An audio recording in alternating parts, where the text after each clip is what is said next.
Blackwood റോക്കിലെ പഴയ light house 50 വർഷമായി തെളിഞ്ഞിരുന്നില്ല. എങ്കിലും എല്ലാ മാർച്ച് 14-നും ക്ലാര ആ പടികൾ കയറി മുകളിലെത്തും.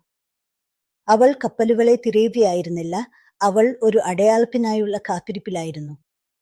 കടൽ എപ്പോഴും കൊണ്ടുപോകുക മാത്രമല്ല ചെയ്യുന്നത്, ചിലപ്പോൾ അത് കടം വാങ്ങാറുമുണ്ട്. കൃത്യം അർദ്ധരാത്രിയിൽ ഒരു ചെറിയ മൂളൽ കേട്ടു തുടങ്ങി.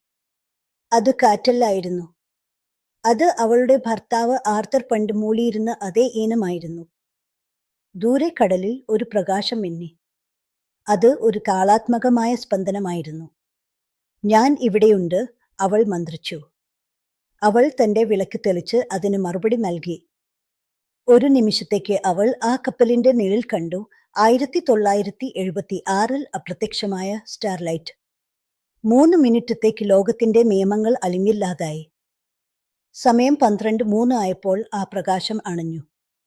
അടുത്ത 364 ദിവസത്തേക്ക് കൂടി ഈ ഓർമ്മകൾ അവളെ ഊഷ്മളമായി നിലനിർത്തും.